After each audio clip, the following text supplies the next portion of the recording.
Welcome to Energize and Revitalize with Dr. Amy.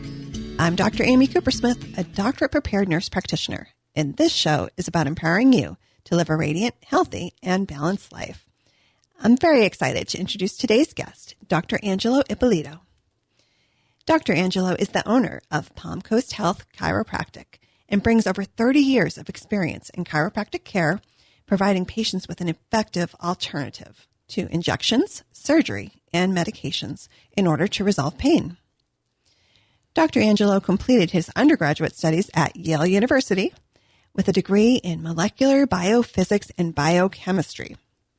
He continued on to New York Chiropractic College, where he received his doctorate of chiropractic, graduating magna cum laude. Thank you so much for being here today. Thank you, Dr. Amy. I didn't realize I did all that. That's amazing. Wow.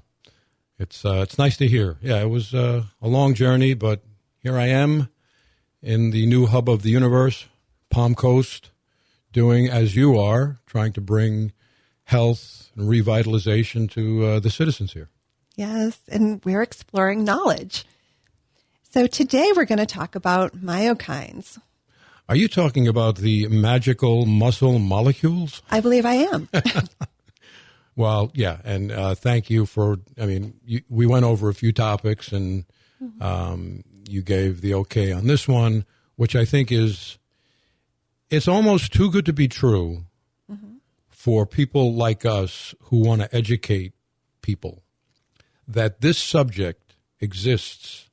It's untapped. It's there for us to just bring it to the people. And it is such a vital component of overall health. And I will tell you that I do a lot of public speaking, and every single time I start, I ask for a show of hands. Who knows what a myokine is? I have not seen a hand go up yet. So this is important. Yes. Well, let's tell our listeners, what is a myokine? Myokines it's a fancy way to say a molecule. It's a protein. It's a signaling protein. So we don't want to go too deep into the biochemistry. What's important is that it is made and secreted by skeletal muscle. So that's where the myo comes. So we have, for so many years, decades, known that muscle is responsible for movement, strength, athletic performance. But as of 2003, when the first myokine was discovered by a Dr. Peterson, it changed the complexion of how we view muscle. And muscle now is and should be viewed as an organ, an endocrine organ of longevity. So it's not just moving us. Muscles are making these myokines that talk to all the rest of the body. And you and I both know, growing up, how many times have we heard exercise is vital for health? Right. And it wasn't really until the discovery of myokines that we could put a reason to that. So up to that point of the myokine discovery, it was correlative. People that exercised were healthier. And there wasn't any other information to kind of give context to that. Now we know that when you exercise, and we'll talk about, because there is a way to do exercise, there is a way to generate these myokines when you contract your muscles.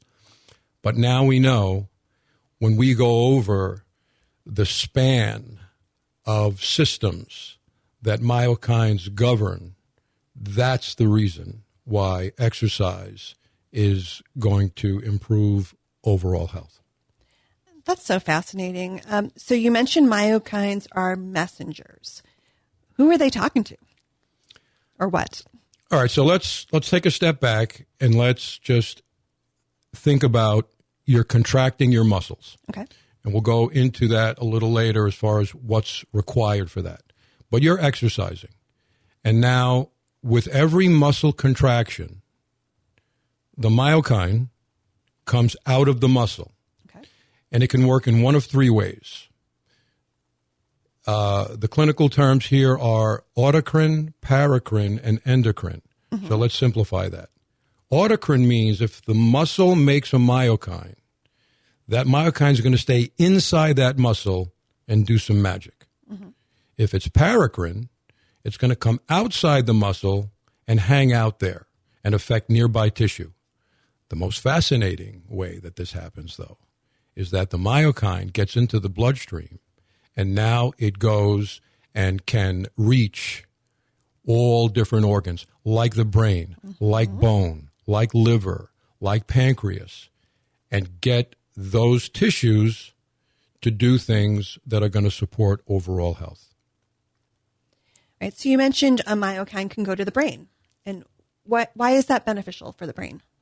Well, there are approximately 600. This is look, 2003, right? So what? Mm-hmm. Not 22 years. This is relatively new on the scene. So this is probably why this information isn't mainstream yet. Not yet. But thanks to shows like this, it's going to be. But there's about 600 of these myokines that have been identified. And out of the 600, there's probably a dozen that have been studied really closely. One of the myokines that has been studied in depth is something called BDNF, and that stands for brain-derived neurotrophic factor. Now, the brain makes that. Hence the name. It's brain-derived. But the muscle can also make its version of BDNF, which is muscle-derived, brain-derived neurotrophic factor. That's quite a mouthful. But what happens is when you do proper exercise, BDNF will leave the muscle and it'll go. Interesting thing about BDNF is it can cross the blood-brain barrier. Mm-hmm. So now it's in the brain and it will have an effect on neurons. Here's what it does. And it might be not in the scope of this talk, but, you know, you and I, we always try to teach people that things are always happening on a cellular level. Mm-hmm. So now you have this molecule in the brain, and it's going to go into a cell. And in this case, it's going to affect neurons.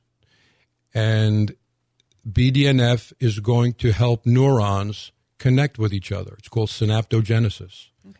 It's going to, if you remember your neuron anatomy. So long ago. Yeah. So you had the axon and you had dendrites, and the dendrites were these branches that would connect. BDNF encourages dendritic growth. So all these things create what is called neuroplasticity. Mm-hmm. So that's where, and if you look at the research, people that are low in BDNF, here's what they look like clinically. Depressed, more likely to have Alzheimer's, more likely to have Parkinson's, more likely to have any of the neurodegenerative cognitive disorders that we know about. So that's what BDNF does.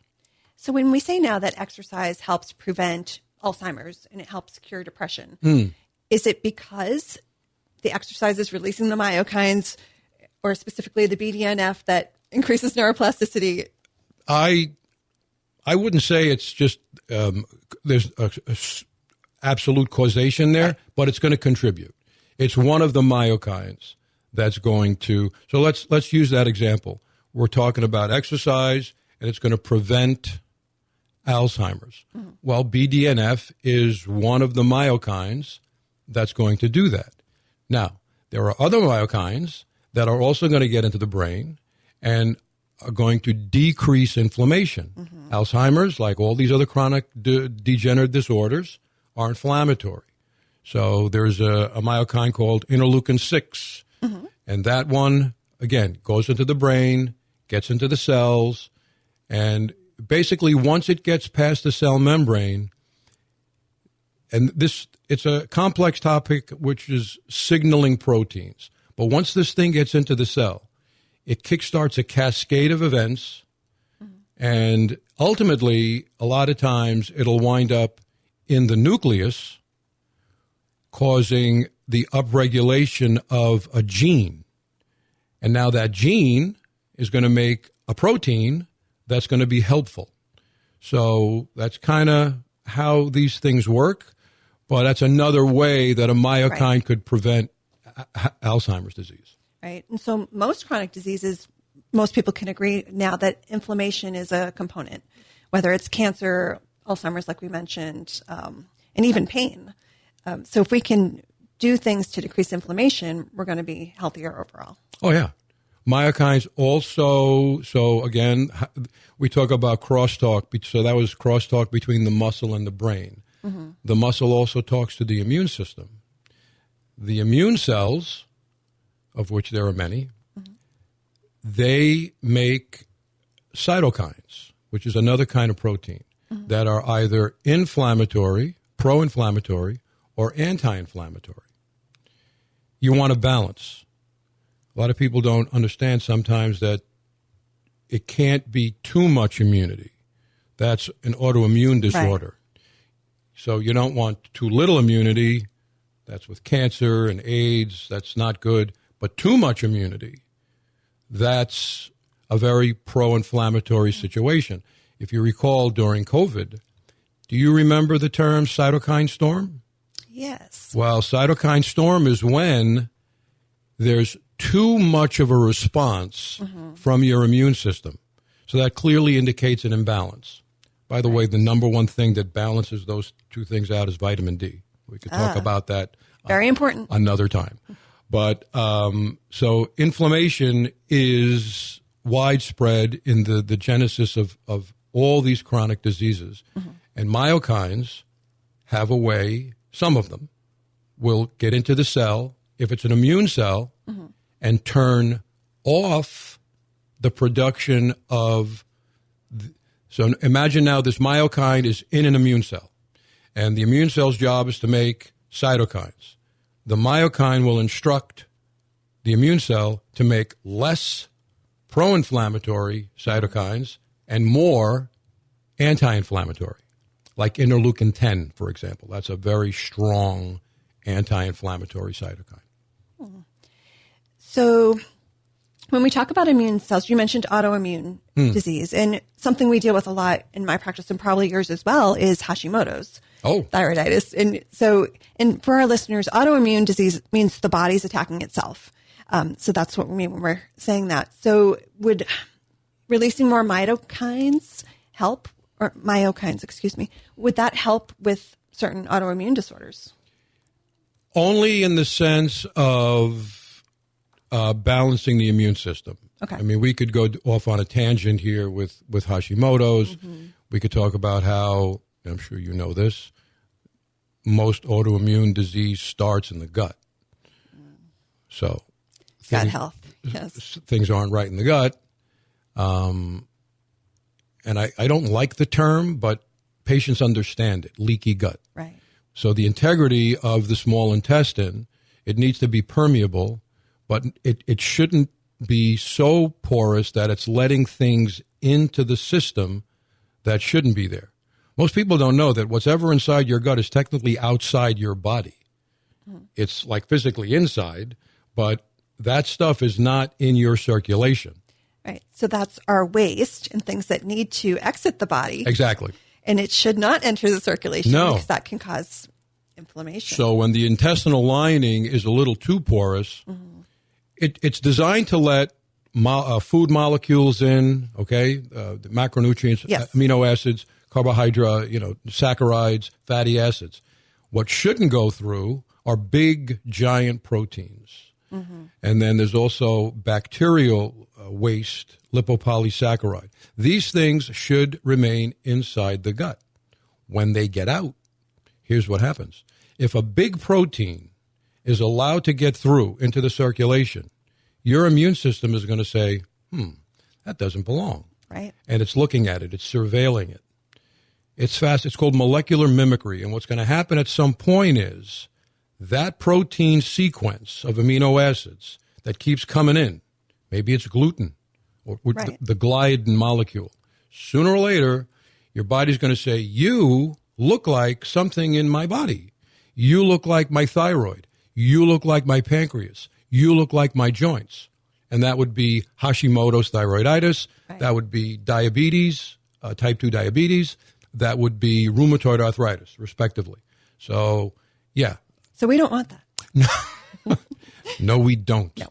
I'm going to have you hold that thought. Okay. We're going to pause for a break from our sponsor. You're listening to Energize and Revitalize with Dr. Amy. Don't go anywhere. We'll be right back.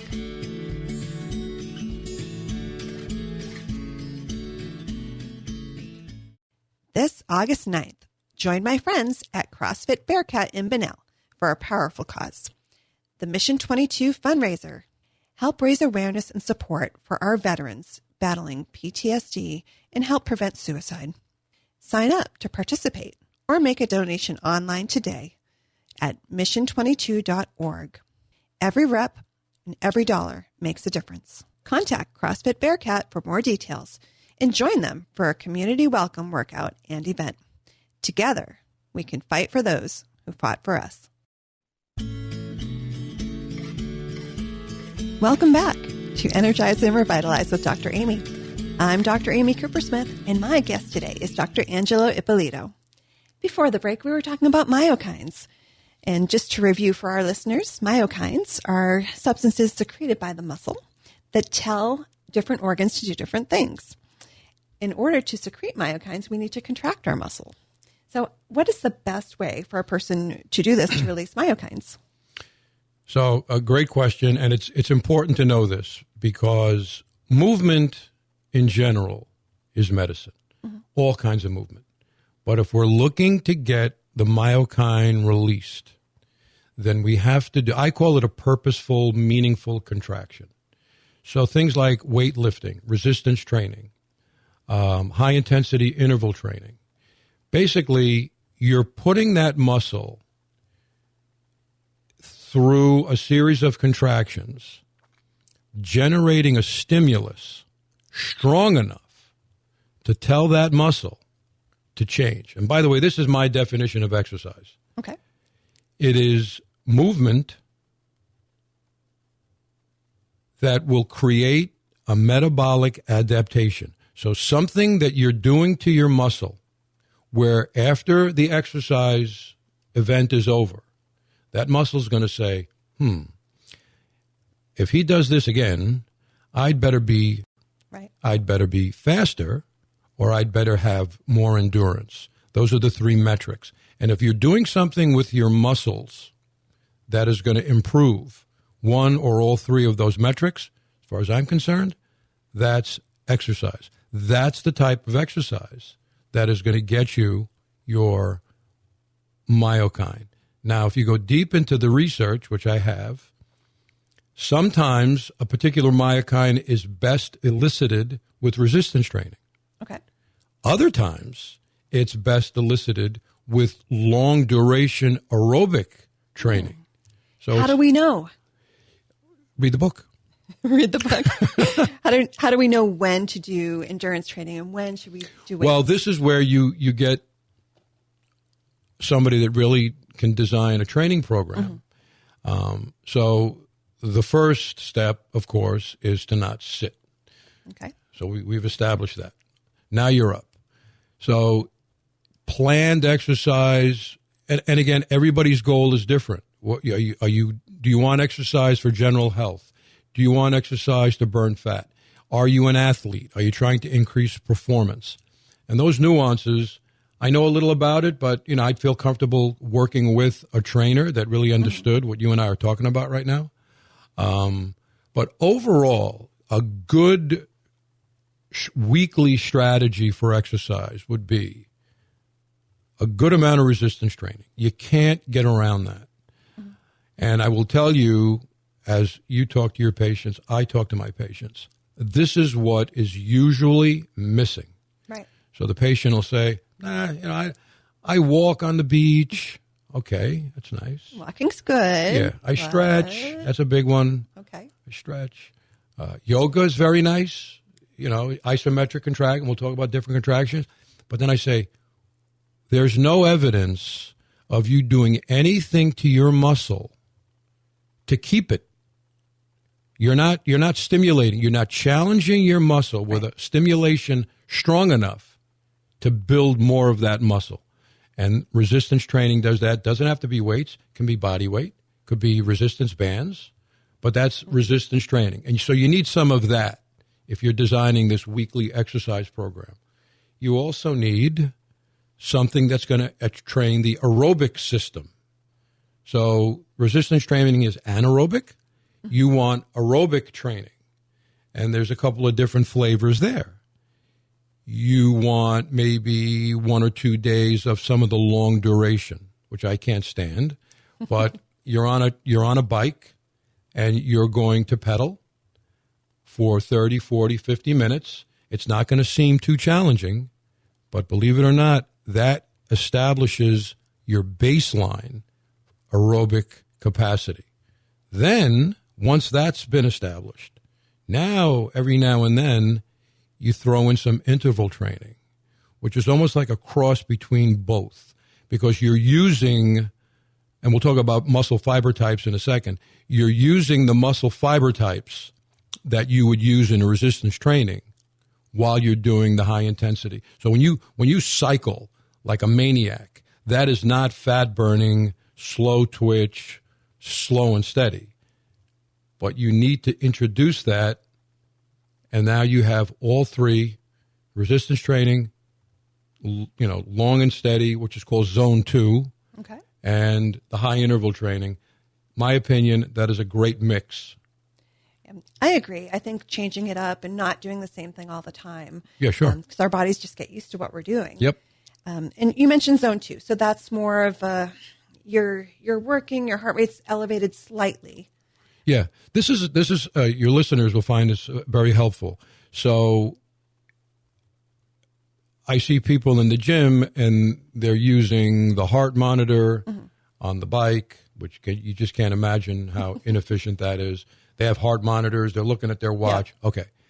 Believe it or not, and this is evidence-based, they've studied this, there's something called relative perceived exertion, RPE. Now, there's a little bit of a learning curve here because you have to learn it for yourself. But very simply, if you're doing an activity on a scale of 1 to 10, where 10 is you're running for your life. Right. If you don't run this fast, you're going to die. Yep. That's a 10. I think people rarely get there. But 9 is achievable. So when you do high intensity interval training, you're 9. But not for a long time, you'll collapse. Right. Zone 2, take it down to a 6. Mm-hmm. And now you're doing the 6 perceived intensity for 30 minutes, for 40 minutes. Mm-hmm. I read something once, and it kind of makes sense. You're in zone, and zone 2 is not just taking a walk, because you could be on the bike and hitting a 2 out of 10. You're not getting anything out of that. Right. Maybe some range of motion. But zone 2, it's still challenging, but I remember reading something about you're still able to have a conversation with somebody. Mm-hmm. Once you can't have the conversation, now it's a 7, 8, or 9. Right. And you're using what are called the type 1 slow twitch fibers that use fat for fuel. So you need a baseline of that. You need to let the body know that this is something that you can do, because this will actually help you burn fat at rest, which is the key to fat burning. Absolutely. And I think it varies by activity too, that perceived level of exertion. Yeah. I've kind of experimented with myself, and just I would look at the heart rate after the fact. Like, I wonder, and I'd say, when I feel this way, what's my heart rate doing? Right. And it correlates. Yeah. But a lot of times the heart rate has a lag. So you'll be doing, let's say you're on a bike and you're doing high intensity interval. And I like doing intervals 15 seconds like a maniac. Right. Then 45 seconds rest, 15 seconds like a maniac. Do that 8 to 10 times. That's a great workout. Mm-hmm. So your heart rate during the 15 seconds of being a maniac is not going to go super high until 20, 30 seconds. So the heart rate can be deceiving, but not if you're using perceived exertion. You know that it's a 9 out of 10. Right. And you just want to stop. but you don't because you know you have to do this for your health, right? Of course, yes. I like how you mentioned with the weight training.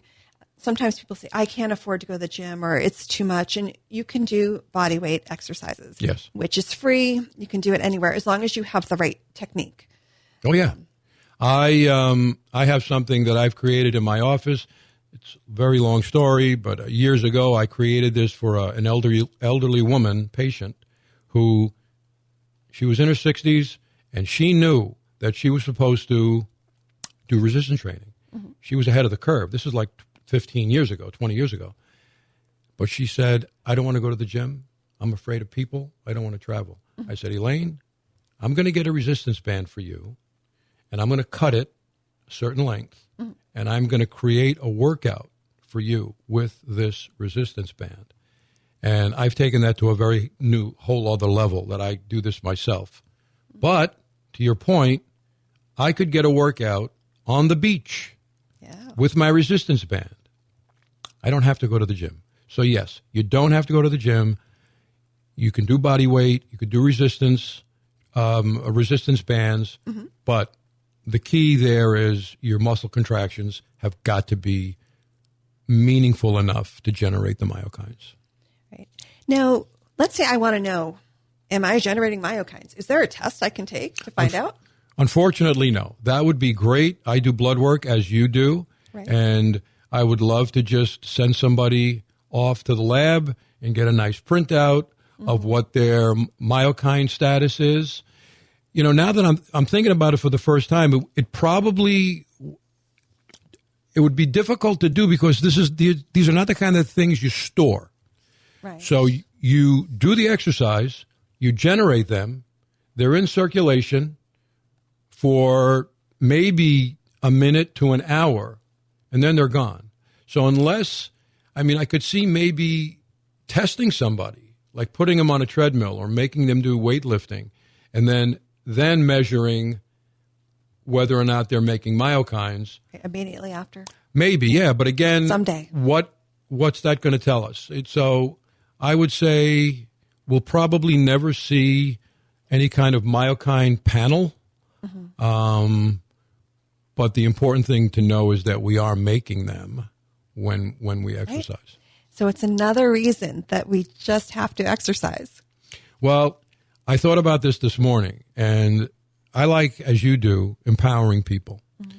And we've both heard, I don't have time for the exercise, there's so many excuses. Right. So my hope is that because with me and my patients, and you know this, they all want the how. Everybody wants to know how.